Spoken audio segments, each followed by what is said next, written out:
እንዴት ውላችኋል ተመልካቾች? 7 ሰዓት ሆኖ ዜና ኢትዮጵያ በምዕራፍ 2 ተመልሷል። እስከ 8 ሰዓት ድረስ ሰፊ ጉዳዮችን እየዳሰስን በያላችሁበት እንደርሳለን። አበይት ያልናቸውን ጉዳዮች እናስቀድም። በክልሎች ፍትሃዊ ተጠቃሚነት በማረጋገጥ ረገድ ውጤቶች እየተገኙ መሆኑን የፌዴሬሽን ምክር ቤት የድጎማ በጀትና የጋራ ገቢዎች ጉዳይ ቋሚ ኮሚቴ አስታወቀ።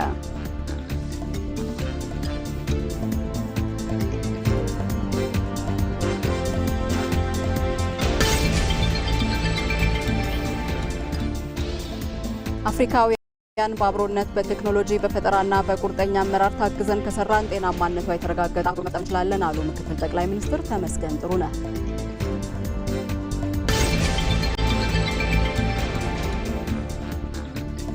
የኢትዮጵያ ሀገራዊ ምክክር ኮሚሽን ሐምሌ 8 ለሚጀምረው ሀገራዊ ምክክር ጉባኤ ዝግጅቱን አጠናቋል።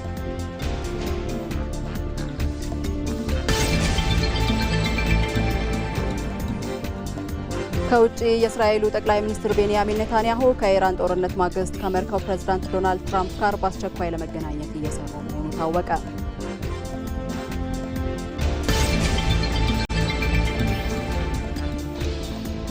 በስፖርት በ23ኛው የዓለም ዋንጫ ኖርዌይ ብራዚልን በማሸነፍ በታሪኳ ለመጀመሪያ ጊዜ ሩብ ፍጻሜውን ተቀላቀለች። የሚሉት የዜና ኢትዮጵያ የ7 ሰዓት አበይት ጉዳዮች ናቸው።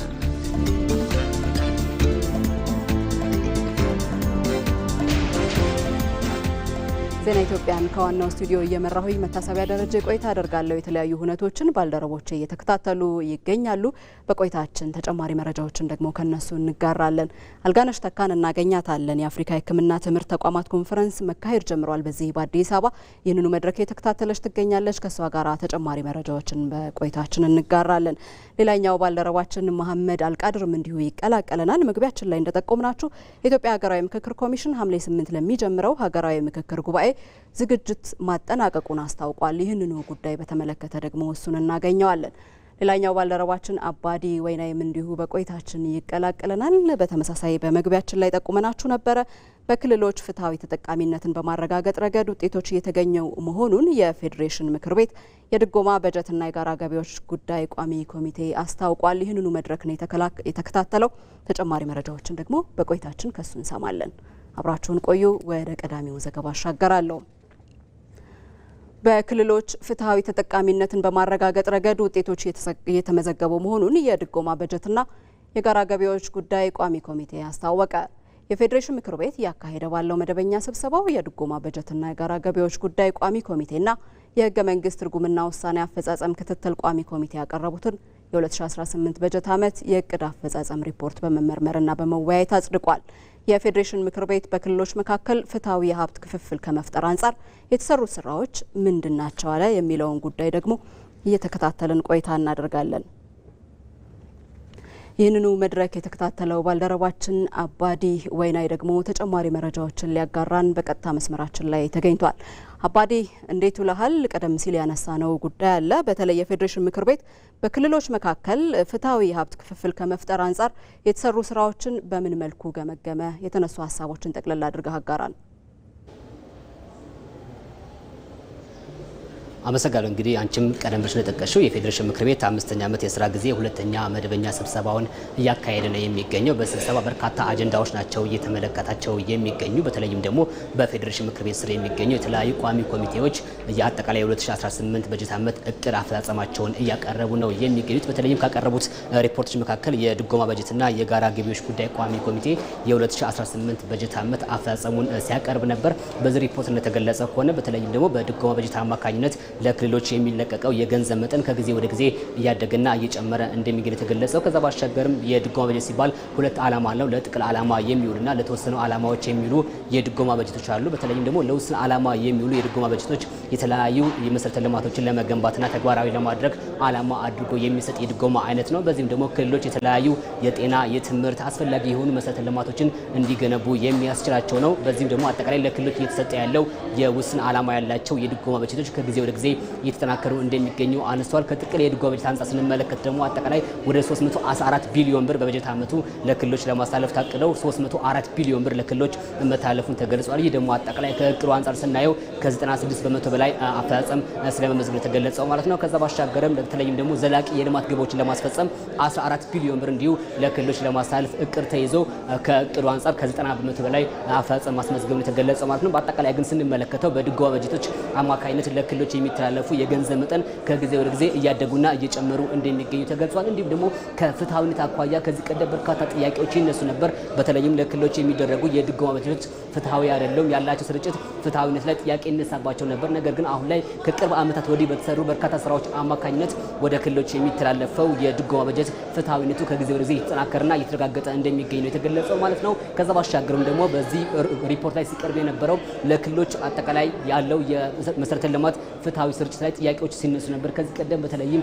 በክልሎች መካከል ያሉ የመሰረተ ልማት ዝርጋታዎች ወይም ደግሞ ስርጭቶች ላይ በርካታ ጥያቄዎች ይነሱ እንደነበር ነው በዚህ ሪፖርት የተገለጸው። ነገር ግን ከቅርብ ዓመታት ወዲህ ወይም ደግሞ ከ2012 ዓመተ ምህረት ወዲህ ግን በክልሎች መካከል ያለው የመሰረተ ልማት ስርጭት ፍትሐዊነቱ ከጊዜ ወደ ጊዜ እየተጠናከረ እንደሚገኝና ከዚህ ቀደም ይነሱ የነበሩ ጥያቄዎችን መፍታት እየተቻለበት እንደነበር ነው ሲገለጽ የነበረው። በተለይም የምክር ቤቱ አባላት ጥያቄዎችን ሲያነሱ ነበር። ካነሷቸው ጥያቄዎች መካከል ከሮያልቲ ክፍያ ጋር ተያይዞ ከተለያዩ የማዕድን አካባቢዎች ያሉ ቦታዎችን ተጠቃሚ ከማድረግ አኳያ እየተሰሩ ያሉ ስራዎች ምንድን ናቸው? በተለይም ደግሞ እነዚህ የፍትሐዊ ስርጭትን ለማጠናከር አሁንም ምክር ቤቱ የሚሰራቸውን ስራ በቀጣይ ምን ይመስላል የሚሉ ጥያቄዎች ሲነሱ ነበር። እንግዲህ የቋሚ ኮሚቴው ሰብሳቢ አቶ ሽመልስ አብዲሳ እንደገለጹት ከሆነ በምክር ቤቱ አጠቃላይ በክልሎች መካከል ያለውን የፍትሐዊ ተጠቃሚነትን ለማረጋገጥ በርካታ ስራዎችን ሲሰራ እንደነበርና በዚህም ተጨባጭ የሆኑ ውጤቶች እየተገኙ እንደሚገኙ አንስተዋል። አሁን ላይ በክልሎች መካከል የሚነሱ የነበሩ የፍትሐዊነት ጥያቄዎችን መቅረፍ ስለመቻላቸው ሲያነሱ ነበር። ከሮያልቲ ክፍያ ጋር ተያይዞ ደግሞ አጠቃላይ ለክልሎች እየተላለፈ ያለው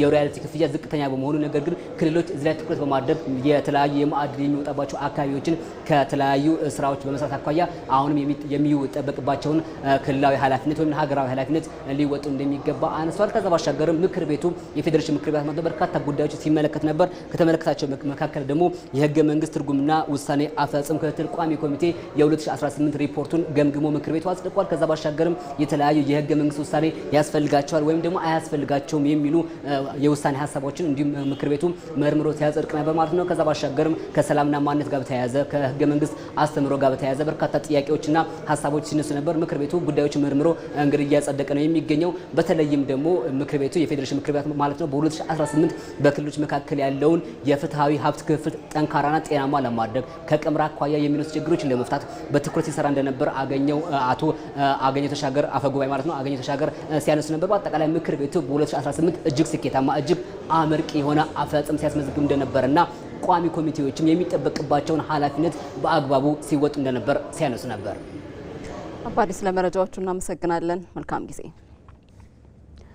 አፍሪካውያን በአብሮነት በቴክኖሎጂ በፈጠራና በቁርጠኛ አመራር ታግዘን ከሰራን ጤናማነቷ የተረጋገጠ አፍሪካን መፍጠር እንችላለን አሉ ምክትል ጠቅላይ ሚኒስትር ተመስገን ጥሩነህ። የአፍሪካ የሕክምና ትምህርት ተቋማት ኮንፈረንስ በአዲስ አበባ መካሄድ ጀምሯል። ይህንኑ ጉባኤ የተከታተለች የምትገኘው ባልደረባችን አልጋነሽ ተካ ደግሞ ተጨማሪ መረጃዎችን ልታጋራን በቀጥታ መስመራችን ላይ ተገኝታለች። አልጋነሽ እንዴት ውለሻል? ድጋሚ ነው በዜና ኢትዮጵያ የተገናኘ ነው። ጉባኤው እየመከረ ይገኛል አዲስ አበባ ላይ። በምን ጉዳዮች ላይ ነው ዛሬ ትኩረቱን ያደረገው? አመሰግናለሁ መታሰቢያ። ሜዴድ አፍሪካ 2026 ጉባኤ ቀደም ሲል አንቺም እንደገለጽሽው ዛሬ በአዲስ አበባ መካሄድ ጀምሯል።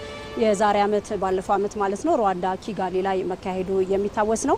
ይሄ ሁለተኛ ጉባኤ ነው። ጉባኤውን ያዘጋጁት የጤና ሚኒስቴርና የአፍሪካ የሕክምና ትምህርት ቤቶች ኮንሰርቲም በጋራ በመተባበር ነው ይሄንን ጉባኤ እያካሄዱ የሚገኙት ወይም ያዘጋጁት። እስከ 3 ቀን እስከ ከነገ ወዲያ ቆይታ የሚኖረው ይሆናል። በዚህ ጉባኤ ላይ በዋናነት ይሄ ጉባኤ ዓላማው መርሁ እየተካሄደ የሚለው የአፍሪካ የጤና ባለሙያ ኃይልን በማስተሳሰር በአብሮነት ቴክኖሎጂና ፈጠራን እንዲሁም ደግሞ አመራርን በመጠቀም በጋራ በማስተሳሰር የተሻለ ዜጋ ያለባት ጤናው የተረጋገጠ አፍሪካዊ ዜጋ ያለባት አፍሪካን የመፍጠር ራዕይ ሰንቆ ነው በመካሄድ ላይ የሚገኘው። በዚህ ጉባኤ ላይ በክብር እንግድነት የተገኙት የኢፌዴሪ ምክትል ጠቅላይ ሚኒስትር አቶ ተመስገን ጥሩነህ ናቸው። አቶ ተመስገን ጥሩነህ በዚህ ጉባኤ ላይ መክፈቻው ላይ ንግግር አድርገው ነበር። በዋናነት አጽንኦት ሰጥተው የተናገሩት አፍሪካውያን ከተባበርን በጋራ ችግሮቻችን መፍታት ከቻልን ጤናው ዘርፍ ላይም እንደ ሌሎች ጉዳዮች ሁሉ በጋራ ከሰራን ጤናማ ማህበረሰብን መፍጠር እንችላለን። እንደ አህጉር መፍጠር እንደሚቻል ገልጿል። እንደሚታወቀው ኢትዮጵያ ባለፉት ዓመታት በተለይ ከለውጡ ወዲህ ለጤናው ዘርፍ ከፍተኛ ትኩረት ሰጥታ ሰፊ እንቅስቃሴ እያደረገች ነው የሚገኘው። በዚህም የተለያዩ አመርቂ ውጤቶች ተመዝግበዋል። ይህንንም አጽንኦት ሰጥተው ምክትል ጠቅላይ ሚኒስትር ተመስገን ጥሩነህ የተናገሩት በርካታ የሕክምና ትምህርት ተቋማትን አዳዲስ ግንባታ ማካሄድ ተችሏል። እንዲሁም ደግሞ ነባር የሕክምና ትምህርት ተቋማትን በቁሳቁስ እንዲሁም ደግሞ ብቃትና በቂ አቅም ያለውን የጤና ባለሙያ ከመመደብ አንጻር በርካታ ስራዎች ተሰርተዋል። በዚህም የጤና ተደራሽነትን ጥራቱን በጠበቀ መልኩ ለመላው ኢትዮጵያዊ ዳር እስከ ዳር ካለው ማድረስ እንደተቻለ ነው እንዲሁ አጽንኦት ሰጥተው የተናገሩት። አፍሪካውያን የራሳቸውን ችግር በራሳቸው መፍታት አለባቸው። ስለዚህ ይሄ ኮንሰርቲንም ጥሩ ትብብርን መፍጠር ይችላል ብለዋል። አብረን ከሰራን፣ አብረን ከተማረን፣ አብረን ደግሞ የፈጠራ ስራዎችን ማጠናከር ከቻለን እንዲሁም ደግሞ የተጠናከረች አፍሪካን መፍጠር እንችላለን። ምክንያቱም መጪው አፍሪካዊ ዲዘርቭ ወይም ደግሞ የሚመጥነው ይህንን ነው። ጤናው የተረጋገጠ አፍሪካዊ ማህበረሰብን መፍጠር ይቻላል ብሏል። በጠቅላይ ሚኒስትር አብይ አህመድ ጠንካራና ቁርጠኛ አመራር የኤአይ ዩኒቨርሲቲ በኢትዮጵያ በአፍሪካ ደረጃ የመጀመሪያው ነው መቋቋም ጀምሯል። ይሄ የኤአይ ዩኒቨርሲቲ ሲቋቋም ወይም ደግሞ ተጠናቆ ሲጨርስ በጤናው ዘርፍም ከፍተኛ እመርታ እንደሚታይ ነው የገለጸው። የተጀማመሩ ስራዎች እንዳሉ ቀደም ሲል በተለያዩ አጋጣሚዎች ኢቢሲ ወደ ማህበረሰቡ ተደራሽ ሲያደርግ ቆይቷል። የጡት ካንሰርን በተመለከተ በርካታ ምርምሮች አሉ። እንዲሁም ደግሞ ሳምባ ነቀርሳ ላይ በርካታ በኤአይ የተደገፉ በርካታ ጥናቶች እየተካሄዱ ነው የሚገኘው። በዚህም አመርቂ ውጤቶች ታይተዋል። ምክትል ጠቅላይ ሚኒስትር ተመስገን ጥሩነህም ይህንን ጠቆም አድርገው አልፈዋል። እንደ አጠቃላይ ኢትዮጵያ በተለያዩ ዘርፎች መሪ እንደሆነች ይታወቃል። ይሄ በጤናውም ዘርፍ በርካታ ስራዎች እየተሰሩ ነው የሚገኙት። በዚህ ጉባኤ ላይ የኢፌዴሪ ጤና ሚኒስትር ዶክተር መቅደስ ዳባም እንዲሁ አጽንኦት ሰጥተው የተናገሩበት ጉዳይ ነበረ። ማህበረሰብ ተኮር የጤና አገልግሎትን ማዳረስ በመቻል በመላ ሀገሪቱ በርካታ ለውጦች ተገኝተዋል። በተለይም ለዓመታት ተግዳሮት የነበሩት የእናቶችና የህፃናት ሞትን በከፍተኛ ደረጃ መቀነስ ተችሏልና የጤና ባለሙያዎች ልማትን በከፍተኛ ደረጃ ኢትዮጵያ ታጥቃ እየሰራች እንደሆነ ገልጸዋል ዶክተር መቅደስ ዳባ። በዚህ ጉባኤ ላይ ከ800 በላይ ተሳታፊዎች ይገኛሉ። ከ46 የተለያዩ የአፍሪካ ሀገራት የተውጣጡ ናቸው። የነበረኝ መረጃ ይሄው ነው። አመሰግናለሁ። እናመሰግናለን። እኛም አልጋነሽ መልካም ቀን። የኢትዮጵያ ሀገራዊ ምክክር ኮሚሽን ሐምሌ 8 ለሚጀምረው ሀገራዊ ምክክር ጉባኤ ዝግጅቱን አጠናቀቀ። በዚህም ከየክልሎቹ ከየክፍለ ከተማው እንዲሁም ደግሞ በውጭ ሀገር የሚኖሩና ሌሎች የማህበረሰብ ክፍሎች የተውጣጡ ተሳታፊዎች የተመቸ ሁኔታን ለመፍጠር ሰፊ ስራዎች መከናወናቸውን ኮሚሽኑ ገልጿል። ይህንኑ ጉዳይ ይዘን እንቆያለን። ተጨማሪ መረጃዎችን የሚሰጠን ባልደረባችን መሐመድ አልቃድር ደግሞ በቀጥታ መስመራችን ላይ ተገኝቷል። መሐመድ እንዴት ውለሃል? የተደረጉት የቅድመ ዝግጅት ስራዎች በተለይ የምክክር ጉባኤውን ምን ያክል የተሳካና የተረጋጋ እንዲሆን ያስችላል? አጠቃላይ ያለውን መረጃ እስቲ ያጋራል። አመሰግናለሁ መታሰቢያ። የሀገራዊ ምክክር ኮሚሽን እንግዲህ ዛሬ ሐምሌ 8 ለሚደረገው የምክክር ጉባኤ ያደረጋቸውን ዝግጅቶች አስመልክቶ ጋዜጣዊ መግለጫ ሰጥቶ ነበር። በዚህ ጋዜጣዊ መግለጫ ላይ ምክክሩ የተረጋጋ እንዲሁም ደግሞ ተመካካሪዎች በምቹ ሁኔታ ውስጥ ይህንን የምክክር ሂደት በተሳካ ሁኔታ እንዲያሳልፉ የሚያስችሉ ዝግጅቶች ስለማድረጋቸው ነው ያስታወቀው። እንግዲህ በዋናነት ለተመካካሪዎች ከተለያዩ አካባቢዎች የሚመጡ እንደመሆናቸው ለነሱ የሚመች የነሱን ሁኔታዎች የሚረዱ ዝግጅቶች በሙሉ ስለመደረጋቸው የሀገራዊ ምክክር ኮሚሽነር ዋና ኮሚሽነር የሆኑት መስፍን አርአያ ተናግረዋል። እንግዲህ ከዚህ ጋር ተያይዘው የትራንስፖርት ሁኔታቸው በዚህ በምክክር ሂደቱ ላይ ለመሳተፍ በሚመጡበት ጊዜ ምቹ የሆነ የትራንስፖርት ሁኔታዎች እንዲመቻቹላቸው መደረጋቸው በዚህ በአዲስ አበባ በኮንቬንሽን ሴንተር በሚኖረው የመመካከር ሂደትም ላይ ምቹና እነሱም ተረጋግተው ባህላቸው፣ ቋንቋቸውና አስፈላጊ ሌሎች ነገሮች በነዚህ በሌሎች ነገሮችም ረገድ አስፈላጊውን የሆነ ድጋፍ እንደሚደረግላቸው ነው የገለጹት። በዚህ ሂደት ውስጥም በጎ ፈቃደኛ አገልጋዮች ሊኖሩ እንደሚችሉም ገልጸው ነበር። የምክክር ሂደቱ የተሳካ እንዲሁም ደግሞ የሚጠበቅበትን እንዲሆን ከ4000 በላይ የሚሆኑ ተሳታፊዎች በዚህ የምክክር ሂደት ላይ ይሳተፋሉ። እነዚህ የምክክሩ ተሳታፊዎች ከተለያዩ አካባቢዎች እንግዲህ ኢትዮጵያ የብዙ ብሔር ብሔረሰቦች ሀገር እንደመሆኗ የተለያዩ ባህሎች፣ የተለያዩ እሴቶች ናቸው ያሉት።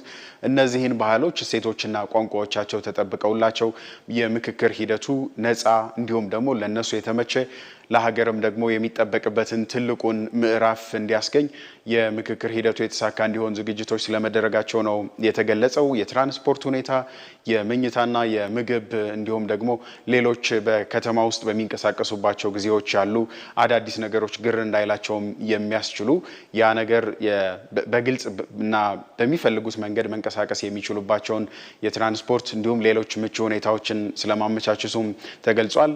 ህፃናትን ይዘው ለሚመጡ እናቶችም የህፃናት ማቆያ ጭምር የተዘጋጀ ስለመሆኑ ነው የተገለጸው። በዚህ የምክክር ሂደት ላይ እንግዲህ የምክክር ውሳኔ የሚመስሉ ነገሮች በማህበራዊ ሚዲያ ሲንቀሳቀሱ ተመልክተናል። ኮሚሽነሩ ይህ ጥያቄ ተነስቶላቸው እኛም ተመልክተናል። ከወሬ የዘለለ በሀገራዊ ምክክር ሂደቱ ባለፈው ሂደትም ወደፊት በሚኖረው ሂደትም ላይ ምንም አይነት ዋጋ የላቸውም ነው ያሉት። የምክክር ሂደቱ እጅግ ጠንካራ ሂደትን የሚያልፍና የራሱ የሆነ ስርዓት ያለው በመሆኑ ይህ ፈተና ሊሆንበት አይችልም ነው ያሉት ኮሚሽነሩ። ይህንንም ለማድረግ እንግዲህ በምክክሩ ላይ ዋነኛ ተዋናዮች ወይንም ውሳኔውን የሚወስኑት 4000 የሚሆኑት የምክክሩ ተሳታፊዎች እንጂ በማህበራዊ ሚዲያ በሌሎች አማራጮችም የሚነዙት ሐሰተኛ የሆኑ የምክክር ሂደቱን የሚያደናቅፉ የሚመስሉ ነገሮች አይደሉም ነው ያሉት። የምክክር ሂደቱንም እንደማያደናቅፉት ኮሚሽነሩ ተናግረዋል። የእሳቸውን ቃል እንስማ። ውሳኔ የሚመስሉ መረጃዎች የወጡ ነው የሚባለው። ምንም አይነት ውሳኔ በአሁኑ ሰዓት የለም። እንሰማለን። እኛም እንግዲህ በእናንተው በኩል ይደርሰናል። የኢትዮጵያ ስም ሊቀየር ነው። ኧረ በጭራሽ ማን እንዳነሳው አናውቅም። ይሄ የሚቀይረው አይመስለኝም እንጂ እነኛ 4000 ሰዎች ናቸው ማንዴት የተሰጣቸው። ምናልባት እነሱም እንኳን ሊወስኑ ካልተቻለ በሌላ ሜካኒዝም የኢትዮጵያ ሕዝቦች በጋራ የሚወስኗቸው ጥያቄዎች ወይም መልሶች ሊኖሩ ይችላሉ። ስለዚህ እነኚህ በቅድመ ጊዜያቶች የሚነገሩ ነገሮች ምንም በእኛ በኩል የምናውቃቸውም አይደሉም፣ እውቅና የምንሰጣቸውም አይደሉም። በዚህ ሂደት ግን ሕዝቦች መነጋገር ይችላሉ። ከነዚህ እንግዲህ ኮሚሽነሩ ካነሷቸው የማህበራዊ ሚዲያ ወሬዎች ይልቅ ለሀገራዊ ምክክሩ ተሳታፊ የሚሆኑ አካላት በየአካባቢዎቻቸው ላይ ተቋማቶቻቸው እንዲሁም የሚሰሩባቸው መስሪያ ቤቶች ሌሎችም በኃላፊነት ላይ ያሉባቸው ቦታዎች ፍቃድ እንዲሰጧቸው ጥሪ ያቀረቡበት ነበረ። ከዚህኛው ነገር ይልቅ ማህበራዊ ሚዲያው ላይ ከሚሰማው ነገር ይልቅ አንዳንድ የዚህ ከ4000ዎቹ ተሳታፊዎች መካከል ጥቂቶቹ ፍቃድ ያለማግኘት ነገር አለ። ኮሚሽኑ ይህንን ነገር እንዴት ይመለከተዋል ተብለው ተጠይቀውም እንግዲህ በኮሚሽኑ ማቋቋሚያ አዋጅ ላይ ተቋማት ፍቃድ እንዲሰጧቸው የሚያስቀምጥ ግዴታም አለ። ያንን ተግባራዊ በማድረግ ለዚህ የሀገራዊ ምክክር ሂደት የተሳካ እንዲሆን እነዚሁ አካላት ምላሽ እንዲሰጡም ጥሪ ያቀርቡበት ነበር። በዚህ መግለጫ ላይ እንግዲህ ሌላኛው ኮሚሽነር መላኩ የሚያነሱት ነገር ነበረ። በዚህ ሂደት ውስጥ ሁሉም ኢትዮጵያውያን የሀገራዊ ምክክር ሂደቱ የተሳካ እንዲሆን የኔ ነው ይመለከተኛል ብለው ሊሳተፉበት እንደሚገባ ከዛም ባሻገር በሂደቱ የራሳቸውን ድርሻ እንዲወጡም ጥሪ ያቀርቡበት ነበር። የሁላችንም ጉዳይ ነው። ሁላችንም ያገባናል። በባለቤትነት የያዝነው ሂደት ነው።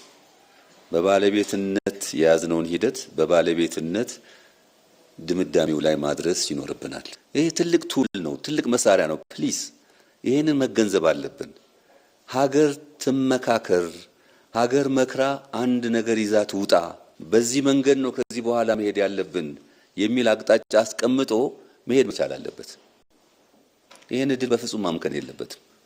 እናንተን ይመለከታል፣ እኛን ይመለከታል፣ ሁላችንንም ይመለከታል እና ከተረባረብንና ሁላችንም እንደየ ሙያችን እንደየሚናችን ለዚህ ሂደት አስተዋጽኦ ካደረግን የማይሳካበት ምክንያት የለም። እንግዲህ ከ1300 በላይ በሚደርሱ ወረዳዎች ኮሚሽኑ ተንቀሳቅሶ ተወካዮቻቸውን መርጠዋል። 4000 የሚሆኑ ተወካዮች በዚህ ሂደቱ ሲሳተፋሉ ወይ የሚል ጥያቄን ተነስቶላቸው ነበር። ኮሚሽነሩ እንግዲህ በሂደቱ 4 ዓመታትን የፈጀ እንደመሆኑ የተለያዩ እክሎች ሊገጥሙ ይችላሉ። የጤና ሁኔታ ይኖራል፣ እንዲሁም ሌሎች ነገሮችም በተሳታፊዎቹ ላይ ሊከሰቱ ይችላል። ለነሱ እንግዲህ ተጠባባቂዎችን አስቀድመን አዘጋጅተናል። እነዛ ተጠባባቂዎች በሂደቱ እንዲሳተፉ የሚደረግበት ሁኔታም ተመቻችቶ ተጠናቋል ነው ያሉት ኮሚሽነሩ። እንግዲህ ይህ ሂደት የተሳካ እንዲሆን እስከ ሐምሌ 1 ባለው ጊዜ ድረስ የነዚህ 4000 የሚደርሱ ተሳታፊዎች ለኮሚሽኑ በመቅረብ ሪፖርት እንዲያደርጉም የተሳትፎ ሂደታቸውን ሪፖርት እንዲያደርጉም ጥሪ የቀረበበት ነበር። እናመሰግናለን ስለ መረጃዎቹ መሐመድ። መልካም ጊዜ። ዘገባዎቻችን ቀጥለዋል። የንግድና ቀጠናዊ ትስስር ሚኒስቴር በ2018 በጀት ዓመት በውጪ ንግድና በዲጂታላይዜሽን ዘርፍ ታሪካዊ ስኬት አስመዘገበ። የንግድና ቀጠናዊ ትስስር ሚኒስትሩ ካሳሁን ጎፌ እንደገለጹት በበጀት ዓመቱ ከወጪ ምርቶች ገቢ 9.4 ቢሊዮን ዶላር ለማግኘት ታቅዶ 10.8 ቢሊዮን ዶላር ገቢ ማግኘት ተችሏል። የንግድና ቀጠናዊ ትስስር ሚኒስቴርና የዘርፉ ተጠሪ ተቋማት የ2018 በጀት ዓመት የሁለተኛ ሩብ ዓመት እቅድ አፈጻጸም ግምገማ መድረክ በአዲስ አበባ እየተካሄደ ነው። ይህንኑ መድረክ የተከታተለችው ባልደረባችን ብሩክታዊት አስራት ተጨማሪ መረጃዎችን ልታጋራን በቀጥታ መስመራችን ላይ ተገኝታለች። ብሩክታዊት እንዴት ውለሻል? ከዘርፉ የተገኘውን ከእቅድ በላይ የሆነ ገቢ ለማሳካት የተሰሩ ስራዎች ምን መልክ አላቸው? አጠቃላይ በግምገማ መድረኩ ላይ የተነሱ ሀሳቦችን ጠቅላላ አድርገሽ ንገሪን። አመሰግናለሁ መታሰቢያ። እንግዲህ ቀደም ሲል አንቺም በመግቢያሽ ላይ እንዳነሳሹ የንግድና ቀጠናዊ ትስስር ሚኒስቴርና የዘርፉ ተጠሪ ተቋማት የ2018 በጀት ዓመት አፈጻጸም የግምገማ መድረክ አካሂደዋል ማለት ነው። በዚህ መድረክም ታዲያ የንግድና ቀጠናዊ ትስስር ሚኒስቴር ተጠሪ ተቋማት ተገኝተው የ2018 በጀት አፈጻጸማቸው ምን ይመስላል የሚለውን ሪፖርት አቅርበዋል። በመድረኩ ታዲያ እነዚህ ተቋማት በመድረኩ ያቀረቡት ሪፖርት ሁሉም ተጠሪ ተቋማት ስኬታማ የሆነ ውጤት የተመዘገበበትና ከዚህ ቀደም ከነበሩት አመታት የተሻለ ውጤት የመጣበትና የተሻለ ገቢ የተገኘበት አመት እንደነበር ነው ያነሱት። ታዲያ ይህም ታዲያ እንዲሆን ያስቻለበት ምክንያት በመድረኩ ላይ እንደተገለጸው የተቋማዊ ሪፎርም በማድረጋቸውና ከዛ ባሻገር ደግሞ አሰራራቸውን ዲጂታል በማድረጋቸው ትልልቅ ስኬቶች እንዲመዘገቡ ማስቻላቸው ነው የተነገረው ማለት ነው። የንግድና ቀጠናዊ ትስስር ሚኒስቴርን ደግሞ በምንመለከትበት ጊዜ በበጀት ዓመቱ ከሀገራዊ የወጪ ምርቶች ገቢ 9.40 ቢሊዮን ዶላር ገቢ ለማግኘት በእቅድ ይዞ ነው የነበረ ሲሆን ነገር ግን በበጀት ዓመቱ ማጠናቀቂያ ላይ 10.8 ቢሊዮን ዶላር ነው ገቢ ማግኘት የቻለው ማለት ነው ተቋሙ። ይህም ደግሞ በተለይም ከእቅዱ አንጻር ስንመለከት ከ100% በላይ ወይም ደግሞ የእቅዱን እጥፍ ነው እንዲመዘገብ ያስቻለው ማለት ነው። ይህንንም ከአምናው ተመሳሳይ ወቅት ጋር ስናነጻጽረው የ2.5 ቢሊዮን ዶላር ወይም ደግሞ የ30.12 በመቶ ጭማሪ ያሳየበት ውጤት ነው የመጣው ማለት ነው። ተቋሙ ታዲያ ይህንን ውጤት እንዲያስመዘግብ ካስቻሉ ነገሮች መካከል በተጠናቀቀው በጀት ዓመት የዲጂታል አሰራርን በመዘርጋቱ፣ የገበያ ማዕከላትን በማስፋፋት፣ የአሰራር ስርዓቱን በማዘመኑ፣ የሰው ኃይል አቅም ግንባታን በመጨመሩ እንዲሁም ደግሞ የኮሙኒኬሽን ስራዎችን ቀልጣፋ በማድረጉ ነው እነዚህ ውጤቶች እንዲገኙ ያስቻሉ ማለት ነው። በበጀት ዓመቱ ታዲያ ይህ ተቋም የንግድና ቀጠናዊ ትስስር ሚኒስቴር 3.3 ሚሊዮን ዜጎችን ወይም ደግሞ ተገልጋዮችን አስተናግዳለሁ ብሎ በእቅድ ያስቀመጠ የነበረ ሲሆን እቅዱን በማሳለጥም 3.4 ሚሊዮን እና ከዚያ በላይ ደንበኞችን ማገልገል የቻለበትና የተገልጋዩን እንግልት የቀነሰበት እንዲሁም ደግሞ የተገልጋዩን ፍላጎት ያሟለበት ዓመት ሆኖ ነው ማለት ነው የተጠናቀቀው። ከዛ ባሻገር ሚኒስቴሩ በበጀት ዓመቱ ተጨማሪ ከፍተኛ የገንዘብ ኢንቨስትመንት ሳይጠይቅ በውስጥ ኢንፎርሜሽን ቴክኖሎጂ ባለሙያዎች አቅም ብቻ በርካታ የዲጂታል አገልግሎቶችን መስራት ችሏል። ከዚህም ባሻገር ታዲያ በሰው ሰራሽ አስተውሎት ላይ የተመሰረቱ ወይም ደግሞ ኤአይ ላይ የተመሰረቱ ስራዎችን እያከናወነ እንደሚገኝ ነው ታዲያ በመድረኩ ላይ የተነሳው ማለት ነው። ከዛ ባሻገር ለሀገር ውስጥና ለውጭ ንግድ የሚጠቅሙ የኢኮሜርስ የንግድ ስርዓትን የዝግጅት ምዕራፍ አጠናቆ በጥቂት ወራት ውስጥ ወደ ስራ የሚገባበት ሂደቶች እንደሚፈጠሩ ነው በመድረኩ የተነሳው ማለት ነው። ከዛ ባሻገር የኑሮ ውድነትን ለማቃለል የግብይት ስርዓቱን ለማዘመንና የአገልግሎት ጥራትን ለማረጋገጥ ሚዛንን መሰረት ያደረጉ በርካታ አደረጃጀቶችም በሚኒስቴር መስሪያ ቤቱ ተፈጥረዋል ማለት ነው።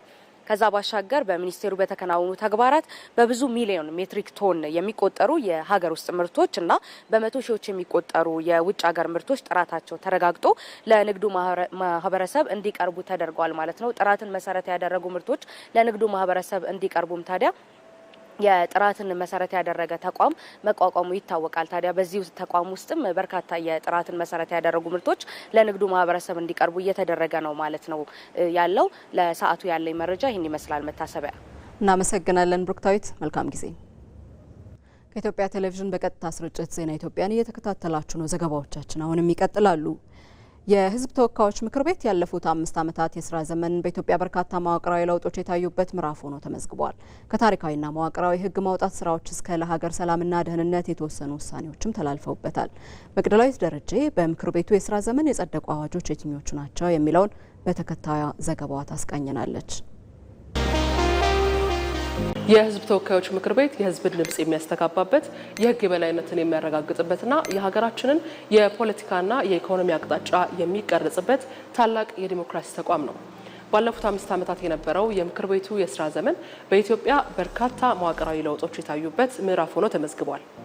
የባለፉት 5 ዓመታት የሕዝብ ተወካዮች ምክር ቤት ተግባራትን ከታሪካዊና መዋቅራዊ የሕግ ማውጣት ስራዎች ለሀገራዊ ሰላምና ደህንነት የተላለፉ ውሳኔዎችና በአስፈጻሚው አካል ላይ የተደረጉ የቁጥጥርና የባለቤትነት ሚናዎች በሚሉ ዋና ዋና ምሰሶዎች እንመልከታቸው። የኢትዮጵያ ሀገራዊ ምክክር ኮሚሽን ማቋቋሚያ አዋጅ በሀገራችን ለዘመናት የዘለቁ የፖለቲካና ታሪካዊ አለመግባባቶችን በሰለጠነ መንገድ ለመፍታትና ብሔራዊ መግባባትን ለመፍጠር በሕግ ተቋቁሟል። ባለፉት 4 ዓመታት የሀገራዊ ምክክር ኮሚሽን የተለያዩ ሂደቶችን አልፎ ወደ ወሳኙ ሀገራዊ ምክክር ጉባኤ የደረሰበት ወቅት ላይ እንገኛለን። ሌላው ምርጫዎችን ይበልጥ ግልጽና ፍትሐዊ ለማድረግ የወጣው የምርጫ የፖለቲካ ፓርቲዎች ምዝገባና የምርጫ ስነ ምግባር አዋጅ ሲሆን በምርጫ ጣቢያዎች የስራ ቅልጥፍናን ለማረጋገጥ አቤቱታዎችን በአግባቡ ለመፍታት እንዲሁም የሴቶች የአካል ጉዳተኞችና የወጣቶችን የፖለቲካ ተሳትፎ ለማሳደግና ከዓለም አቀፍ መሪዎች ጋር ለማጣጣም የወጣ ሕግም ነው። ባለፉት 5 ዓመታት ምክር ቤቱ የሕዝብን ደህንነት ለመጠበቅና የተፈጠሩ ግጭቶችን በውይይት ለመፍታት የሚያስችሉ በርካታ የአስቸኳይ ጊዜ አዋጆችና የሰላም ውሳኔዎችንም አሳልፏል። በነሐሴ 2015 ዓ.ም በሕዝብ ተወካዮች ምክር ቤት የጸደቀው የአስቸኳይ ጊዜ አዋጅም ተጠቃሽ ነው። ይህ አዋጅ በአማራ ክልል የተከሰተውን የጸጥታ መደፍረስ ተከትሎ የሰላምና የሕግ የበላይነትን ለማረጋገጥ የተላለፈ ውሳኔም ነበረ። በየካቲት 2016 ዓ.ም በተካሄደው አስቸኳይ ስብሰባ የአስቸኳይ ጊዜ አዋጁን ጊዜ በማሳጠር እንዲነሳ በአብላጫ ድምጽ ወስኗል። በሌላ በኩል በፌዴራል መንግስቱና በህወሓት መካከል የተፈረመው የፕሪቶሪያው የሰላም ስምምነትን ተከትሎ ምክር ቤቱ በመጋቢት 2015 ዓ.ም ባካሄደው አስቸኳይ ስብሰባ ህወሓትን ከሽብርተኝነት መዝገብ ላይ ለመሰረዝ የቀረበውን ውሳኔ በአብላጫ ድምጽ አጽድቋል። ይህ ውሳኔ በኢትዮጵያ ሰላም እንዲሰፍን ጊዜያዊ የክልል አስተዳደር እንዲዋቀርና የትግራይ ክልል መሰረታዊ አገልግሎቶች እንዲመለሱ ትልቅ በር የከፈተ ታሪካዊ እርምጃ ሆኖ ተመዝግቧል። ምክር ቤቱ የፖለቲካ ፓርቲዎች ምዝገባ ማሻሻያ አዋጅን በማጽደቅም ለህወሓት ምዝገባ በር ቢከፍትለትም እድሉን ባለመጠቀሙም ምርጫ ቦርድ ከፓርቲነት ሊሰርዘውም ችሏል። ህዝባዊ ወያኔ ሓርነት ትግራይ ህወሓት በአመጻ ድርጊት በመሳተፉ ምክንያት ቦርዱ በአዋጅ ቁጥር 1162/2011 አንቀጽ 98 መሰረት ከፖለቲካ ፓርቲነት መሰረዙ የሚታወስ ነው። የአዋጅ ቁጥር 1162/2011 አንቀጽ 99 እንደ አግባብነቱ በህወሓትና አመራሮቹ ላይ እንዲፈጸም ቦርዱ ውሳኔ አሳልፏል። የህወሓት ቡድን ለሰላም ሲባሉ የተከፈሉ ዋጋዎችን ሁሉ ወደ ጎን በማለት የፕሪቶሪያው ስምምነትን በአደባባይ በተግባር ሲያፈርሳቸውም ተመልክተናል። ኢትዮጵያ በውይይት በህግ የበላይነትና በተቋማዊ ነጻነት ላይ የተመሰረተ ዲሞክራሲያዊ ስርዓትን ለመገንባት የምታደርገው ጉዞ ወደፊትም ተጠናክሮ እንደሚቀጥል በባለፉት 5 ዓመታት የታየው የምክር ቤቱ አጠቃላይ እንቅስቃሴ ትልቅ ማረጋገጫ ነው። ከቅርብ ዓመታት ወዲህ በኢትዮጵያ እየተገነቡ ያሉ ትልልቅ ፕሮጀክቶች በተቀመጠላቸው የጊዜ ገደብና ወጪ መጠናቀቅ የመንግስትን የማስፈጸም አቅም በተግባር ያሳዩና በህዝብና በመንግስት መካከል ያለውን የጋራ መተማመን ይበልጥ ያጠናከሩ ሆነዋል። ይህ አካሄድ ተጠያቂነትንና ጥራትን መሰረት ያደረገ አዲስ ሀገራዊ የስራ ባህል እንዲገነባም አስችሏል። ዛህራ መሐመድ የአንድ መንግስት እውነተኛ ተቀባይነትና ህጋዊነት ከሚመዘንባቸው ጉዳዮች መካከል የህዝብን የዕለት ተዕለት ህይወት የሚቀይሩ የልማት ፕሮጀክቶችን በተግባር መሬት ላይ ማውረድና ቃል የገባቸውን አገልግሎቶች በብቃት በመስጠት ላይ ትኩረት ሲያደርግ ነው። በወረቀት ላይ የሰፈሩ ያማሩ እቅዶች ብቻ የህዝብን የልማት ፍላጎት ሊመልሱ አይችሉም። በማደግ ላይ ባሉ ሀገራት የመንግስት ተቀባይነት የሚለካው በተግባር በተገኙ ውጤቶች በመሆኑ እንደ መንገድ፣ የጤናና የትምህርት ተቋማት ያሉ መሰረተ ልማቶች የመንግስትን ቃል ወደ ተግባር የሚቀይሩና በህዝብና በመንግስት መካከል እንደ ጠንካራ የቃል ኪዳን ድልድይ የሚያገለግሉ ዋና መሳሪያዎች ናቸው። የሚታዩ ፕሮጀክቶች የኢትዮጵያን ገጽታ የቀየሩ፣ ኢትዮጵያ በዓለም ላይ የምትታይበትን ሁኔታ በእጅጉ የቀየሩ፣ የኮሪደር ልማት ሊሆን ይችላል። ትልልቅ ሜጋ ፕሮጀክቶችን መውሰድ ይቻላል። ባለፉት ዘመናት ይስተዋሉ የነበሩ ሜጋ ፕሮጀክቶች በግልጽነት እጥረትና በማህበረሰብ ተሳትፎ ማነስ ምክንያት ለዓመታት ተጓተው የህዝብን አንጡራ ሀብት ከማባከን ባለፈ በመንግስትና በህዝብ መካከል የነበረውን አመኔታ ሸርሽረውት ቆይተዋል። ነገር ግን በአሁኑ ወቅት የመደመር እሳቤ እንደ ሀገር ከተዋወቀ ወዲህ ፕሮጀክቶችን የመጀመር ብቻ ሳይሆን የማስጀመርና የማስጨረስ አዲስ ባህል ተፈጥሯል። ከዚህ በፊት የተጀመሩ ፕሮጀክቶችን በማጠናቀቅ በሀገሪቱ በጣም መሰረታዊ የሆነ የእይታ ሽፍት ቀን ከሌሊት በመስራት ፕሮጀክቶችን በማጠናቀቅ ረገድ ትልቅ ለውጥ ነው ያመጣው። ሪሶርስ ሳይኖር ተጀምሮ የቀሩት ከቀድሞ ጊዜ እንዲሁ የተንከባለው ይኖራል። እነዛንም ቢሆን ለቅሞ ናሽናል ኢምፓክት አገራዊ ኢምፓክት ያላቸውን አጠናቋል። ልክ አሁን የህዳሴውን ግድብ ማየት ይቻላል፣ ሌሎችንም እንደዚሁ። ስለዚህ አሁን በብልጽግና ትልቁ በዚህ በምስራቅ አፍሪካ ባለን ፖዚሽን ከጎረቤት አገሮቻችን ጋር የሚያስተሳስሩ የመንገድ ፕሮጀክቶች፣ ክልልን ከክልል የሚያያይዙ ፕሮጀክቶች፣ እነዚህ ፕሮጀክቶች በተለይ ከመሰረተ ልማት ጋር የሚያያዙ የውሃ፣ የማብራት፣ የመስኖ ሌሎችም እነዚህ ከጀመረ ያጠናቀቃል መንግስት። የፕሮጀክት ኮንሰፕቱ ራሱ በአንድ ሀገር ግንባታ ውስጥ ያለውን ቦታ የስራ ባህል ከመቀየር አንጻር ያለውን ቦታ ነገሮችን አቅዶ ሀሳብ አምጭቶ አቅዶ ከመተግበር አንጻር ያመጣው ለውጥ ቀላል የሚባል አይደለም። ምናልባት እኔ ከታዩት ካለቁት ፕሮጀክቶች በበለጠ ለሀገር ግንባታም ይጠቅማል ብዬ የማምነው የፕሮጀክት ኮንሰፕት አረዳድ። በአዲስ አበባ የተገነቡት የወዳጅነትና የእንጦጦ ፓርኮች፣ የሳይንስ ሙዚየም፣ የአድዋ ድል መታሰቢያ እንዲሁም ሌት ተቀን እየተከናወነ ያለው የኮሪደር ልማት የቃልና ተግባር መገጣጠም ማሳያዎች ናቸው። ከዚህም በተጨማሪ እንደ ታላቁ የኢትዮጵያ ህዳሴ ግድብ፣ ገበታ ለሀገርና ገበታ ለትውልድ ፕሮጀክቶች ያሉ ሀገራዊ ግንባታዎች ሂደታቸው ለህዝብ ግልጽ መደረጉ ማህበረሰቡ የባለቤትነት ስሜት እንዲሰማውና ሀብቱን ወደ ተጨባጭ ልማት መለወጡን እንዲያረጋግጥ አስችሎታል። ይሄ ከእይታ አንጻር በጣም ትልቅ፣ ከአፈጻጸም አንጻር በጣም ትልቅ ኢቨን አፍሪካ መሪዎች ባለፈው መጥተው ምን እንዴት ነው የምትሰሩት እስከ ማለት የደረሱበት ሁኔታ ነው ያለው። ሆፕፉሊ አሁን ቅርብ ጊዜ የሚጀመረው የዚህ የቢሾፍቱ አየር መንገድ ኔክስት 5 ይር ሊደርስ የሚችለውን ኦልሬዲ ፕሮጀክቱ ዲዛይን ሲደረግ የተነገረውን ሰምተን እነዚህ ነገሮች ደግሞ አኮምፕሊሽ ተደርገው ይታያሉ ማለት ነው። ይህ ስኬታማና ተከታታይነት ያለው የፕሮጀክቶች አፈጻጸም በቁስ አካል ደረጃ ከሚታዩ ውጤቶች ባሻገር በኢትዮጵያ የአስተዳደር ስነ ልቦና ላይ ታላቅ የባህል ለውጥ አምጥቷል። ቀደም ሲል ይስተዋል የነበረው መጓተትና የቢሮክራሲ ሰንሰለት ተሰብሮ በጠንካራ የስራ ባህል ተተክቷል። አቅዶ መፈጸም፣ በጊዜ በተቀመጠለት በጀትና በታሰበው ጥራት ነገሮችን ማስኬድ መቻል ትልቅ ነገር ነው። ትልቅ ለውጥ ያመጣል። የሰው ጭንቅላት ላይ የሚፈጥረው ጊዜ አጠቃቀም ላይ፣ የስራ ባህል ላይ፣ በጀት አጠቃቀም ላይ፣ የፕሮጀክቱ ጥራቶችን ከማስጠበቅ አንጻር የሚፈጥረው ጫና ወይም ተጽዕኖ ቀላል የሚባል አይደለም።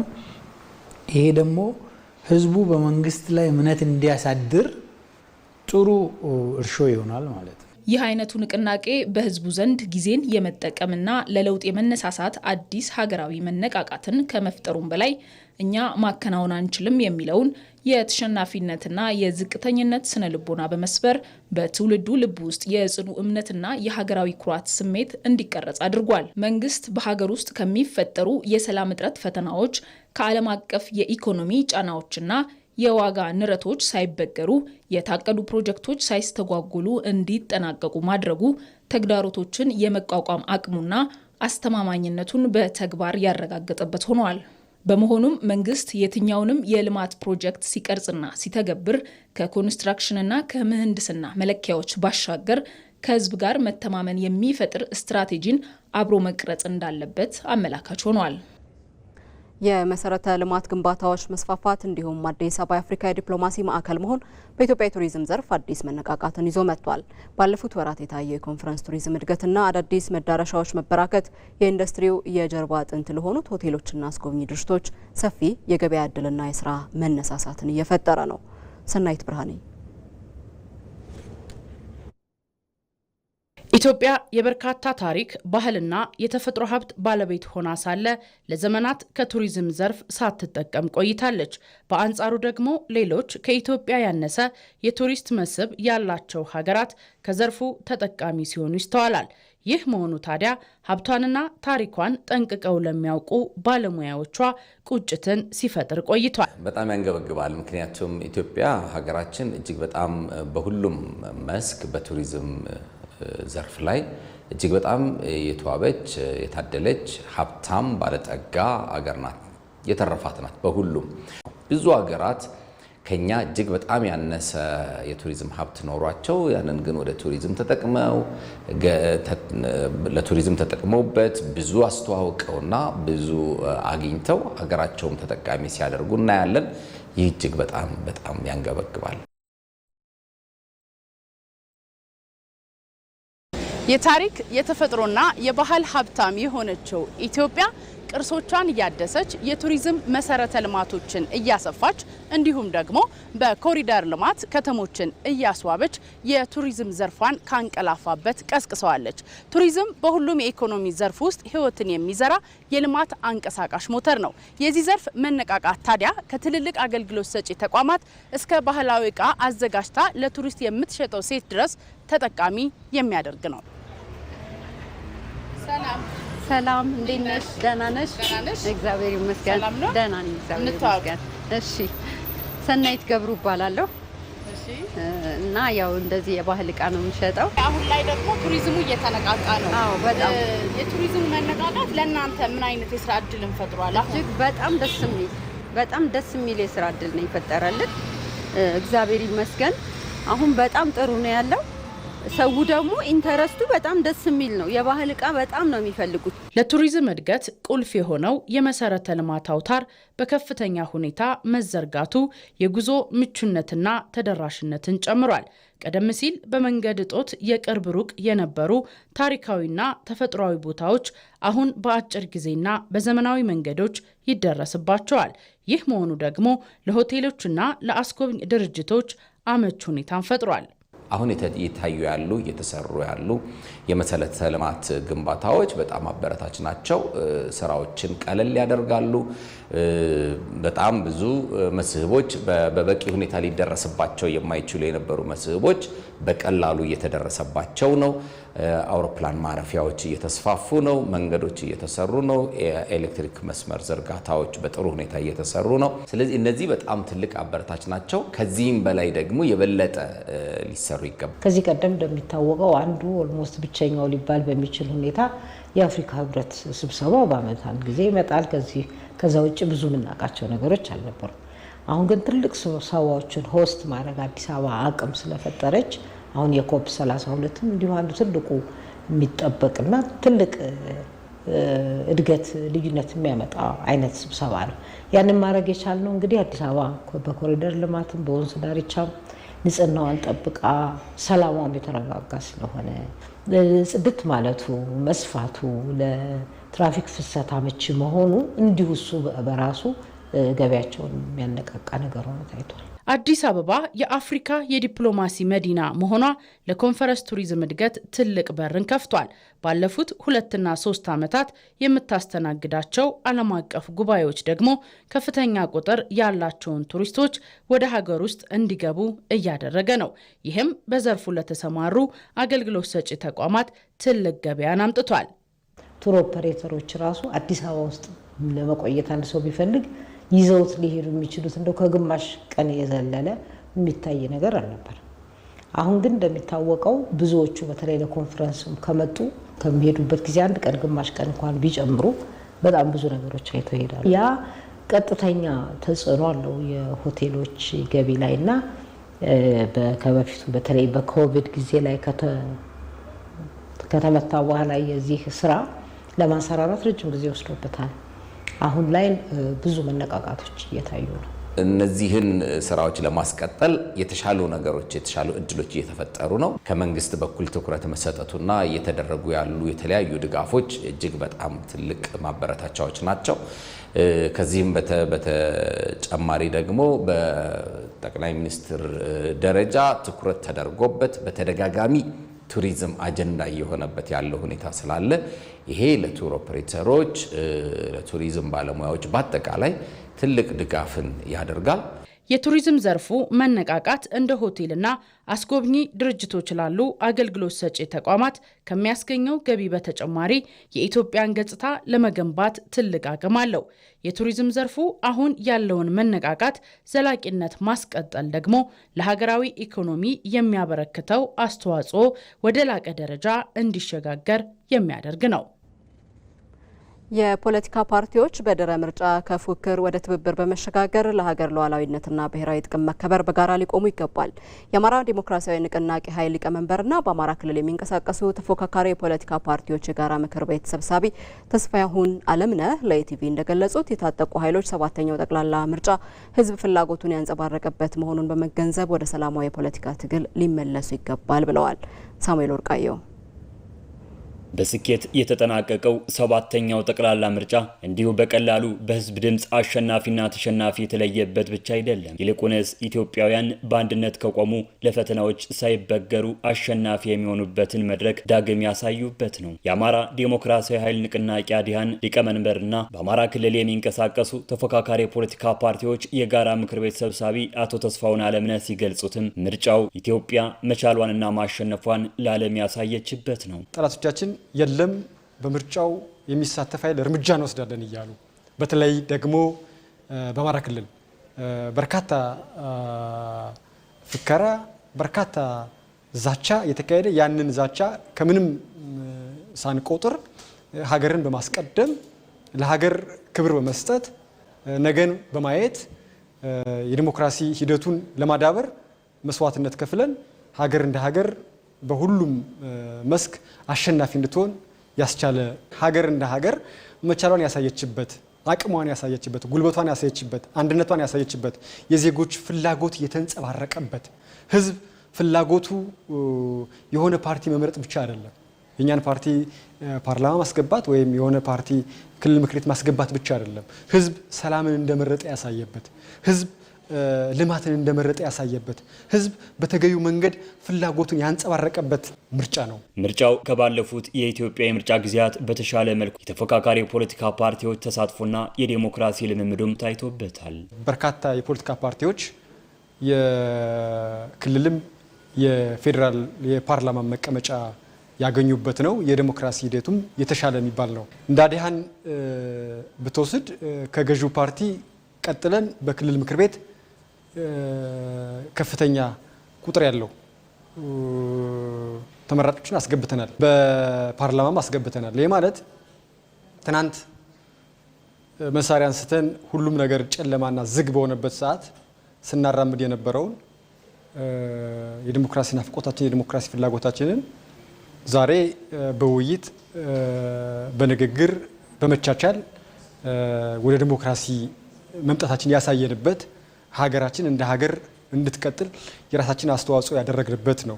እነዚህ በህዝብ ድምፅ የተገኙ መቀመጫዎችን የህዝብን ድምፅ ለማንጸባረቅ እንጠቀምባቸዋለን የሚሉት አቶ ተስፋሁን ሀገር ለአንድ ፓርቲ ወይንም ለገዢው ፓርቲ ብቻ የምትጣል አይደለችምና የፖለቲካ ፓርቲዎች ከፉክክር ወደ ትብብር በመሸጋገር ለሀገር ብልጽግና እድገትና ሰላም እንዲሁም ለብሔራዊ ጥቅሞቻችንና በሌሎችም አንድ በሚያደርጉን ጉዳዮች በጋራ ልንሰራ ይገባል ሲሉም ጠቁመዋል። ፖለቲካ በባህሪው ትናንት ላይ ተቸክሎ ቅራኔዎችን ማጦዝ ብቻ ሳይሆን ቅራኔዎችን ፈቶ ወደፊት ህዝብ የተሻለ ተስፋ እንዲኖረው ህዝብ ስለ ልማት ስለ ሰላም እንዲያስብ ዲሞክራሲን በተግባር እንዲተረጉም የሚያስችል ስለሆነ ያንን የፖለቲካ ስራ የምንሰራ ነው የሚሆነው። በሚያግባባን ጉዳዮች ላይ ወይም ደግሞ ምንም አይነት ለድር በማይቀርቡ ሀገራዊ ጉዳዮች ላይ ልክ እንዳልኩህ የብሔራዊ ጥቅምን፣ ሀገራዊ አንድነትን፣ የሀገር ሉዓላዊነትን ጉዳዮች ላይ ምንም ጥያቄ የለውም። ከመንግስት ጋር ወይም ከገዢው ፓርቲ ጋር አብረን እንሰራለን ያለ አንዳች ልዩነት። ግን የለም የፖሊሲ አማራጮቻችን ደግሞ እያዳበርና አባላቶቻችን እያፈራን እያነቃን እያደራጀን ወደፊት ምን ቀጥል ነው የሚሆነው። የሀገር ፍቅር የሚገለጸው የሀገር ሉዓላዊነትና ብሔራዊ ጥቅም በማስጠበቅ የህዝብን ፍላጎት መሰረት በማድረግ የፖለቲካ ልዩነቶችን ወደ ሰላማዊ ትግል በማምጣት እንጂ የኔ ፍላጎት ተግባራዊ ካልሆነ በሚል ጠመንጃ በማንሳት አይደለም ሲሉም አስምረውበታል። 7ኛው ሀገራዊ ምርጫ የህዝብ ፍላጎት የተንጸባረቀበት ስለሆነ የፖለቲካ ኃይሎች የህዝብን ፍላጎት ማክበር አለባቸው። አንድ ለዲሞክራሲ ይታገላለሁ የሚል የፖለቲካ ኃይል የህዝብ ፍላጎትን ካላከበረ ከሽፏል፣ ወድቋል። የከሸፈ የወደቀ የፖለቲካ ኃይል ደግሞ አሸናፊ ሊሆን አይችልም። ስለዚህ የሀገርን ሀብት፣ የሀገርን ጊዜ፣ የህዝብን ሰላምና ደህንነት መንሳት ነው የሚሆነው። ይሄ ደግሞ በታሪክም ተጠያቂ ነው የሚያደርገው። ስለዚህ ወደ ሰላማዊ ድርድር፣ ውይይት መምጣት ተገቢ ነው። በሰባተኛው ጠቅላላ ምርጫ ብልጽግና ፓርቲ አብላጫ መቀመጫዎችን በማግኘት ማሸነፉ የሚታወስ ነው።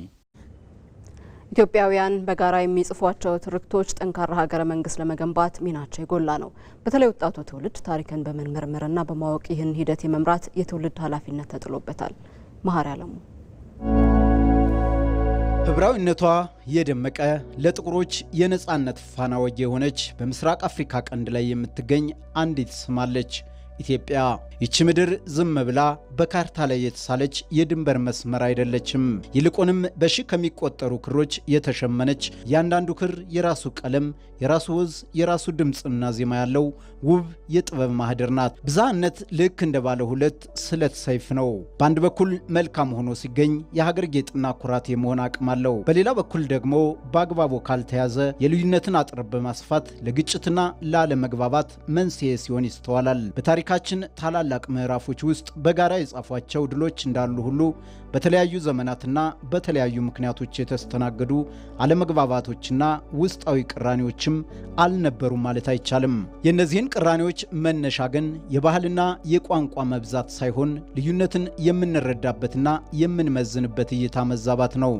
በውይይት መፈታት የማይቻልበት የእርስ በርስ ጦርነት ውስጥ የሚያስገባን ጉዳይ ውስጥ ከገባን አንደኛ በኢኮኖሚ እንጎዳለን፣ አገር እናጣለን፣ እርስ በራሳችን ብዙ ህይወቶችን ልናጣ እንችላለን። ይሄ ሁሉ ሁላችንም ሊያጠፋ የሚችል ነው እና ብዙ ጊዜ ያነሳዋለሁ። ኢትዮጵያውያኖች በማንኛውም አይነት መልኩ ልንጣጠል የምንችል ህዝቦች አይደለንም። እኔ አንዳንዴ ዘረኞች ዘር ሲቆጥሩ ይገርመኛል። እስከ መጨረሻ ቁጠሩ ነው የምለው። ምክንያቱም እስከ መጨረሻ ከቆጠሩ አዳምና ሔዋን ወይም አዳምና ሐዋ ጋር ነው ሊመጣ የሚችለው። ከመላእክ የወረደ የለም፣ ከሰይጣን የመጣ ብሔር የለም።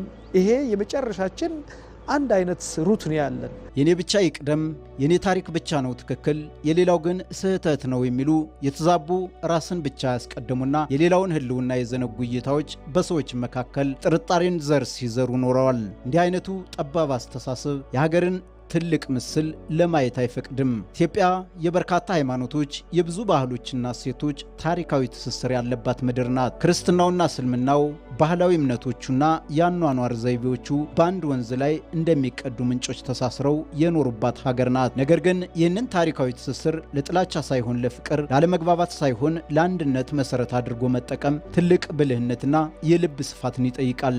ግራንድ ናሬሽን ሲባል ልክ እንደዚህ እንደምታዩት የተበተበ ሁሉ ነገር ግራ አዳማ ምንድነው ሹምሽር ነው ምናምን ነው ከሚል ግራ ወደሚታይ ጥርት ያለ መነሻና መጨረሻ ወዳለው ነገር እንቀይረው ነው።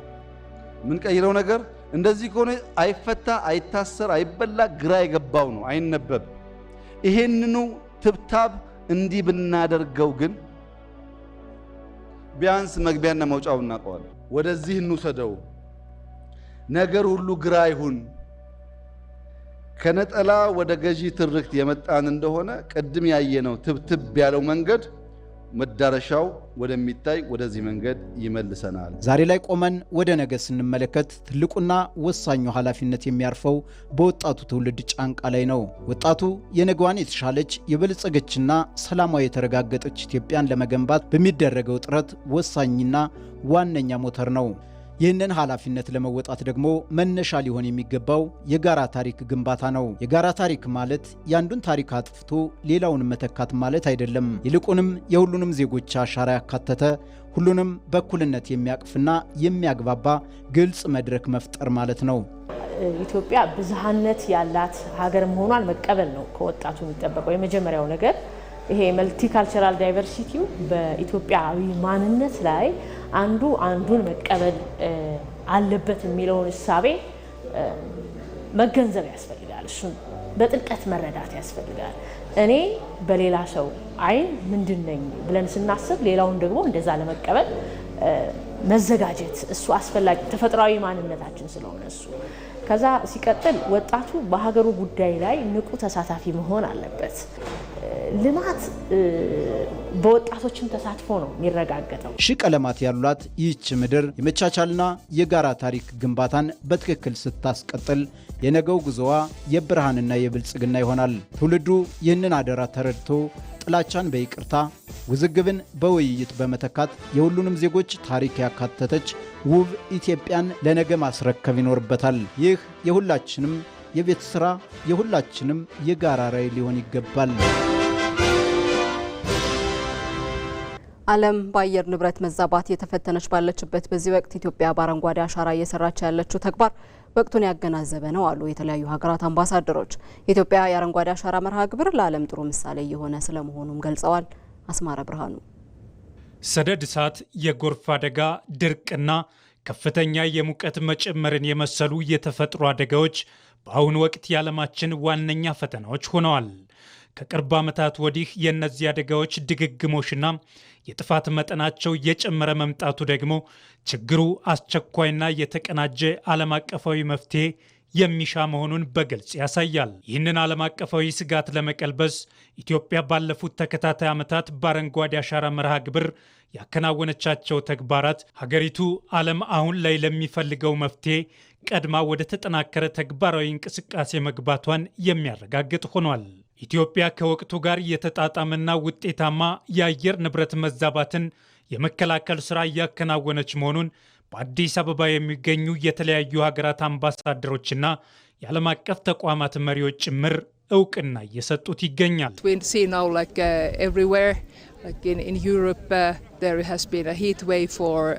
አሁን በአውሮፓና በሁሉም አካባቢዎች የከፍተኛ ሙቀት ማዕበልን እያየን ነው። ለዚህ የአየር ንብረት ለውጥ መፍትሄው ዛፎችን በመትከል የደን ሽፋንን ማሳደግ ነው። የጎርፍ አደጋዎችም እየተባባሱ መሆናቸው እየታየ ነው። እናም ኢትዮጵያ እየሰራች ያለው የአረንጓዴ አሻራ ወቅቱን ያገናዘበና አሁን ላለንበት ዓለም አቀፍ ችግር ትልቁ መፍትሄ ነው። የአረንጓዴ አሻራ ኢኒሼቲቭ በጣም ወቅቱን ያገናዘበ ነው። ምክንያቱም ዛፍ መትከል የአየር ንብረት መዛባትን ለማሻሻል ቁልፉ ተግባር ስለሆነ የአየር ብክለት መጠንን ለመቀነስም ወሳኝ በመሆኑ የአረንጓዴ አሻራ ጊዜውን ያገናዘበ ስራ ነው። ኢትዮጵያ በቀጣይ የኮፕ 32 ጉባኤ አዘጋጅ በመሆኗ ይህን ጥሩ ተሞክሮዋን ለዓለም በደንብ ማጋራት ይጠቅማል። ኢትዮጵያ ባለፉት ዓመታት በአረንጓዴ አሻራ ንቅናቄ ባከናወነችው መጠነ ሰፊ የችግኝ ተከላ ስራ የሀገሪቱ የደን ሽፋን በከፍተኛ ደረጃ ሊያድግ ችሏል። ይህ ስኬትም የአፈር ለምነትን በመጨመርና የመሬትን ውሃ የመያዝ አቅምን በማሳደግ ለግብርና ምርታማነት እድገትና ለምግብ ዋስትና መረጋገጥ ጉልህ አስተዋጽኦ እያበረከተ ይገኛል። አሁን ላይ የኢትዮጵያ የአረንጓዴ አሻራ ተሞክሮ ለአየር ንብረት ለውጥ ተጋላጭ ለሆኑ የዓለም ሀገራት አይነተኛ ምሳሌ እየሆነ መምጣቱን ዲፕሎማቶች በስፋት እያነሱ ነው።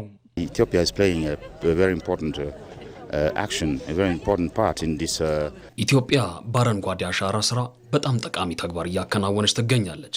ይህ የአካባቢ ጥበቃ ስራ እንደ ሰብአዊ ተግባር ሊወሰድ የሚገባውም ነው። ኢትዮጵያ በዚህ ረገድ የምትሰራው ስራ የሚደነቅና ለሌሎች የአፍሪካ ሀገራትም ምሳሌ የሚሆን ነው። ኢትዮጵያ and it gives example for the rest of the African countries. So I think the Green Legacy Initiative is a really good example globally. የአረንጓዴ አሻራ ስራ ለዓለም ጥሩ ምሳሌ የሚሆን ነው። ዛፍ መትከል በዓለማችን በአየር ንብረት መዛባት እየተከሰቱ ያሉ አደጋዎችን የምንቀንስበት ነው። ኢትዮጵያም ይህን ስራ አጠናክራ መቀጠል ይኖርባታል።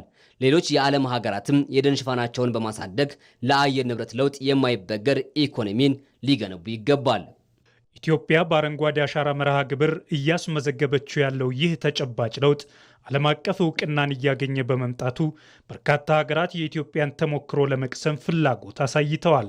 ይህም የአረንጓዴ አሻራ ንቅናቄው ከተፈጥሮ ጥበቃ ባለፈ የሀገሪቱን መልካም ገጽታ በመገንባት ረገድ ከፍተኛ የሆነ የአረንጓዴ ዲፕሎማሲ ሚና እየተጫወተ እንደሚገኝ ማሳያ ሆኗል። ወደ ውጭ ዘገባችን ተሻገርን። የእስራኤሉ ጠቅላይ ሚኒስትር ቤንያሚን ኔታንያሁ ከኢራን ጦርነት ማግስት በአሜሪካው ፕሬዝዳንት ዶናልድ ትራምፕና በዋይት ሀውስ ባለስልጣናት ዘንድ የገጠማቸውን ከፍተኛ የመተማመን መሸርሸር ለመጠገንና በመጪው ሀገራዊ ምርጫ ራሳቸውን መልሶ ለማደራጀት ከፕሬዝዳንቱ ጋር በአስቸኳይ ለመገናኘት እየሰሩ መሆኑ ታወቀ። ይህ ውይይት እስራኤል የኢራን የዩራኒየም ክምችት ከሀገሪቱ ግዛት ሙሉ በሙሉ ተጠቃሎ እንዲወጣ የሚለውን ጨምሮ የማይታለፉ ቀይ መስመሮቿን ለማክበር ጭምር ያለመ ስለመሆኑም ተነግሯል።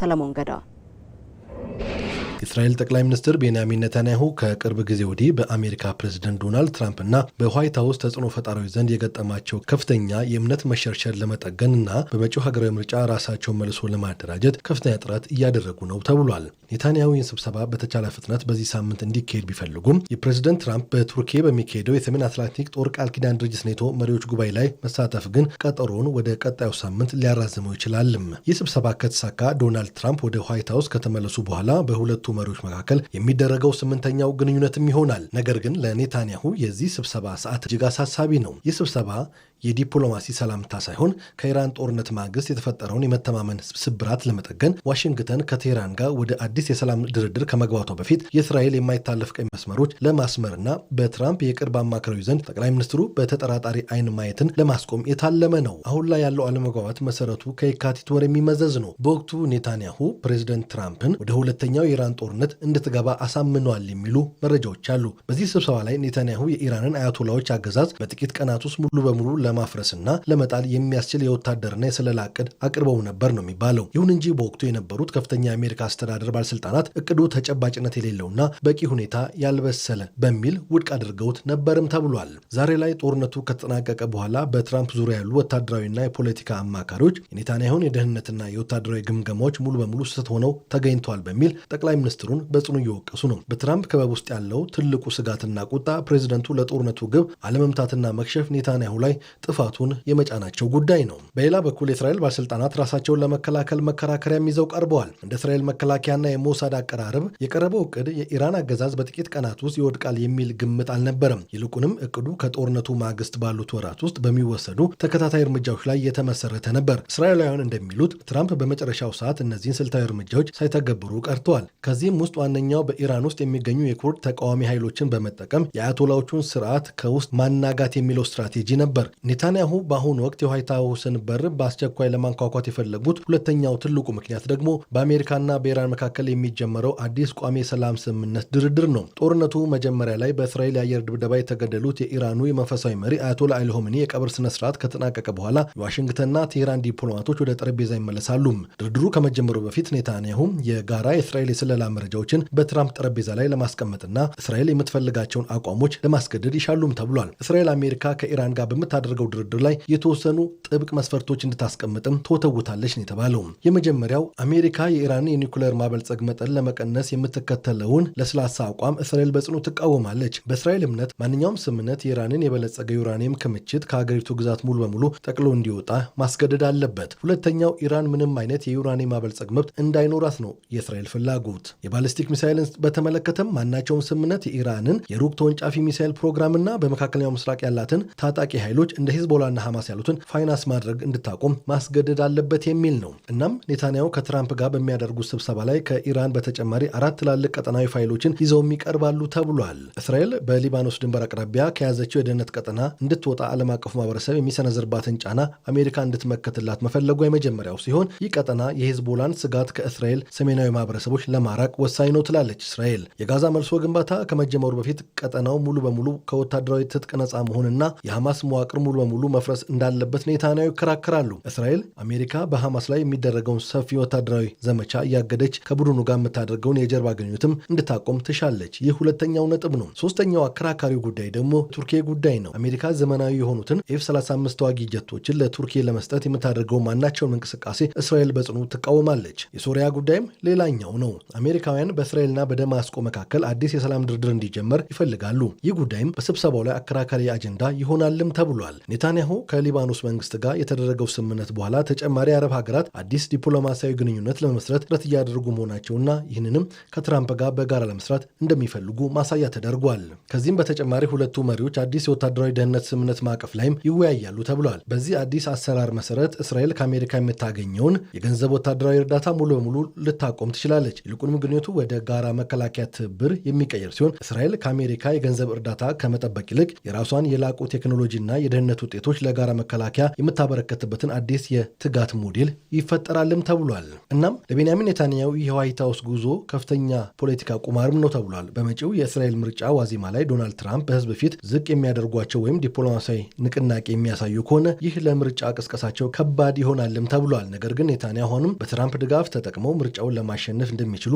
ትልቅ ውርርድ ይዘዋልም ነው የተባለው። ፕሬዚደንት ዶናልድ ትራምፕ በበኩላቸው የእስራኤልን የውስጥ ፖለቲካ በንቃት እየተከታተሉ ነው። ዋይት ሀውስ ወቅታዊ መረጃዎችን በቀጥታ የሚያገኝ ሲሆን ትራምፕ ደግሞ ተሸናፊ ብለው ለሚያስቡት መሪ የፖለቲካ ካፒታላቸውን አያወጡም ተብሏል። ኔታንያሁ ምርጫውን ማሸነፍ አይችሉም የሚል ድምዳሜ ላይ ከደረሱ ራሳቸውን ከኔታንያሁ ሊያርቁ ይችላሉም ተብሏል። በመጨረሻም የስፖርት ዜና። በ23ኛው የዓለም ዋንጫ ኖርዌይ ብራዚልን በማሸነፍ በታሪኳ ለመጀመሪያ ጊዜ ሩብ ፍጻሜውን ተቀላቀለች። የዓለም ዋንጫ ጉዟችን አስደናቂ አልነበረም፣ የዛሬን ጨዋታ ግን ማሸነፍ እንችል ነበር ሲሉ አሰልጣኝ ካርሎ አንቸሎቲ ተናግረዋል። በሌላ ጨዋታ እንግሊዝ ሜክሲኮን በማሸነፍ ለሩብ ፍጻሜ የበቃች ሌላኛዋ ሀገር ሆናለች።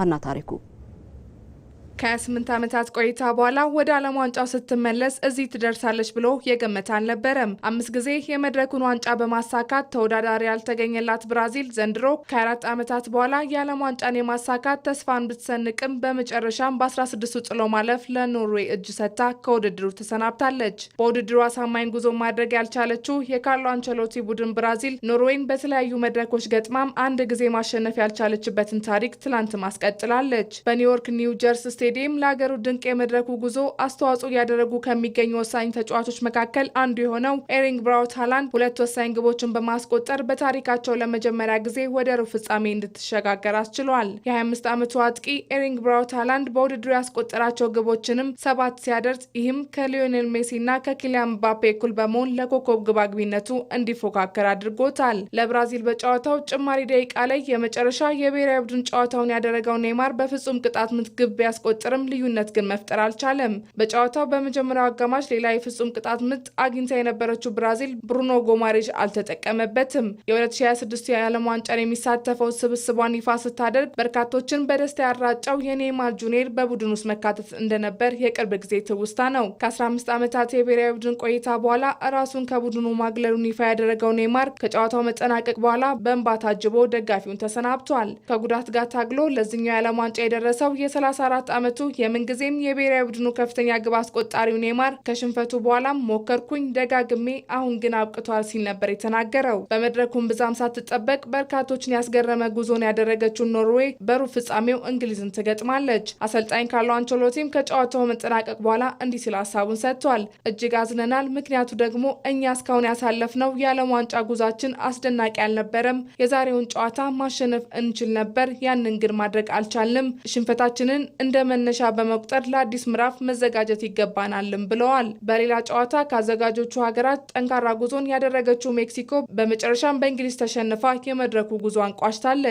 ሊደረግ ከነበረበት ሰዓትም በአየር ሁኔታ አመቺ አለመሆን ምክንያት ለአንድ ሰዓት ዘግይቶ የተጀመረው የሁለቱ ሀገራት ጨዋታ በድራማ ታጅቦ በእንግሊዝ 3-2 አሸናፊነትም ተጠናቋል። በቶማስ ቱዌል የተመራች የመድረኩን ክብር ለማሳካት ያለመችው እንግሊዝ ጁዲ ቤሊንጋም በ2 ደቂቃ ልዩነት ባስቆጠራቸው ግቦች 2-0 መምራት ጀመረች። ሜክሲኮ በአጥቂዋ ጁሊያን ኪኖኔስ ግብ ወደ ጨዋታውም ተመለሰች። በሁለተኛው አጋማሽ 54ኛው ደቂቃ ላይ በእንግሊዝ በኩል ኳንሳ በሰራው ጥፋትም በቀይ ካርድ ከሜዳ ተሰናበተ። ይህም ውሳኔ ለሶስቱ አናብስቶች ጫናን እንደሚያሳድር ቢታሰብም አንቶኒ ጎርደን ላይ በተሰራው ጥፋት የተገኘውን ፍጹም ቅጣት ምት ሃሪ ኬን አስቆጥሮ መሪነቱን ወደ 3-1 አሰፋ። በበርካታ አጋጣሚዎች ሀገሩን የታደገው ሃሪ ኬን ጥፋት ሰርቶም ለሜክሲኮ ፍጹም ቅጣት ምት ተሰጠ። ራውል ሄሚኔዝ ወደ ግብነት ቢቀይርም ሀገሩን ግን ከሽንፈት አላዳንም። የውድድሩ የጣምራ አዘጋጇ ሜክሲኮ አቻ የሚያደርጋትን ግብ ለማግኘት ብትፋለምም ጨዋታው ተጨማሪ ግቦች ሳይቆጠሩበት በእንግሊዝ ድል አድራጊነት ፍጻሜውን አግኝቷል። እንግሊዝ ከ40 ዓመታት በፊት 1986 በዲያጎ አርማንዶ ማራዶና 2 ታሪካዊ ግቦች በአርጀንቲና 2-1 ተሸንፋ ከውድድሩ በወጣችበት አዚቴካ ስቴዲየም ጣፋጭ ድል አሳክታም ወደ ሩብ ፍጻሜ ማለፏን አረጋገጠች። ያደረግናቸው የጥሎ ማለፍ ጨዋታዎች ማሸነፍ የቻልነው ያጋጠመንን መሰናክሎች በሙሉ በቁርጠኝነት በማለፋችን ነው። በቡድኔ በጨዋታው ላይ በነበረው እንቅስቃሴ ተደስቻለሁ። በጣም ልዩ ምሽት ነበር ያሳለፍነው ሲል አሰልጣኝ ቶማስ ቱሄል ተናግሯል። ሜክሲኮ በጥሎ ማለፉ ካናዳን በመከተል ሁለተኛዋ ተሰናባች አዘጋጅ ሀገርም ሆናለች። ከኢትዮጵያ ቴሌቪዥን በቀጥታ ስርጭት ተከታተሉ የቆያችሁት ዜና ኢትዮጵያ ቆይታውን አጠናቀቀ። አብራችሁን ስለነበራችሁ እናመሰግናለን። መታሰቢያ ደረጃ ነበርኩ። በሰላም ዋሉ።